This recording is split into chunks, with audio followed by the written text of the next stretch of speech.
خطبہ نمبر 1۔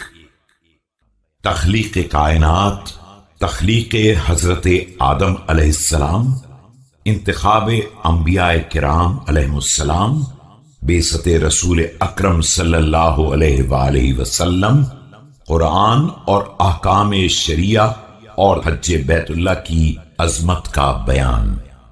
بسم اللہ الرحمن الرحیم۔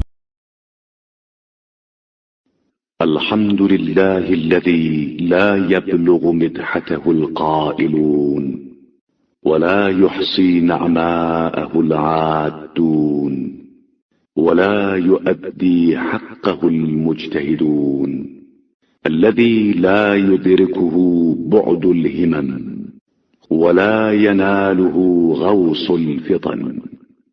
ساری تعریف اس اللہ کے لیے ہے جس کی مدحت تک بولنے والوں کے تکلم کی رسائی نہیں ہے، اور اس کی نعمتوں کو گننے والے شمار نہیں کر سکتے ہیں۔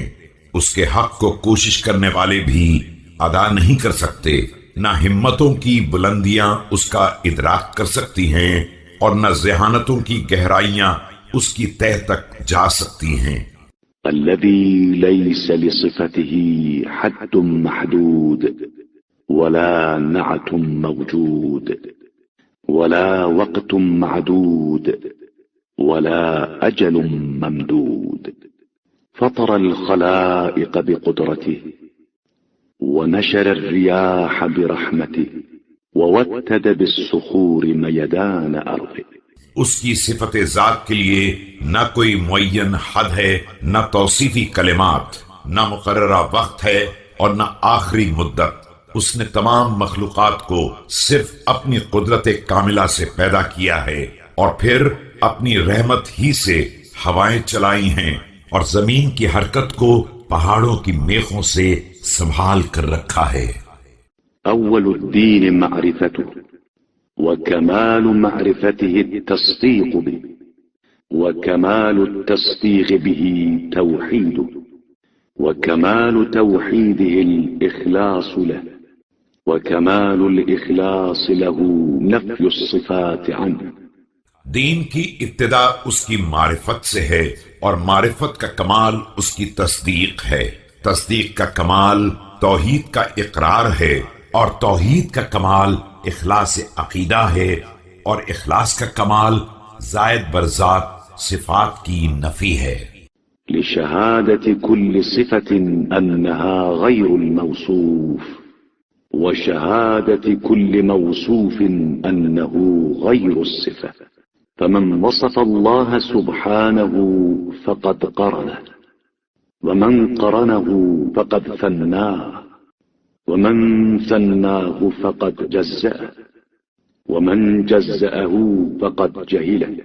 کہ صفت کا مفہوم خود ہی گواہ ہے کہ وہ موصوف سے الگ کوئی شے ہے، اور موصوف کا مفہوم ہی یہ ہے کہ وہ صفت سے جداگانہ کوئی ذات ہے۔ اس کے لیے الگ سے صفات کا اثبات ایک شریک کا اثبات ہے۔ اس کا لازمی نتیجہ ذات کا تعدد ہے، اور اس تعدد کا مقصد اس کے لیے اجزاء کا عقیدہ ہے، اور اجزاء کا عقیدہ صرف جہالت ہے، معرفت نہیں ہے۔ ومن جهله فقد أشار إليه، ومن أشار إليه فقد حده، ومن حده فقد عده، فمن قال فينا فقد ذمنا، ومن قال على من فقد أخلى منه، كائن لا عن حدث، موجود لا عن عدم۔ اور جو بے معرفت ہو گیا اس نے اشارہ کرنا شروع کر دیا، اور جس نے اس کی طرف اشارہ کیا اس نے اسے ایک سمت میں محدود کر دیا، اور جس نے محدود کر دیا اس نے اسے گنتی کا ایک شمار کر لیا جو سراسر خلاف توحید ذات ہے۔ جس نے یہ سوال اٹھایا کہ وہ کس چیز میں ہے، اس نے اسے کسی کے ضمن میں قرار دے دیا، اور جس نے یہ کہا کہ وہ کس کے اوپر قائم ہے، اس نے نیچے کا علاقہ خالی کرا لیا۔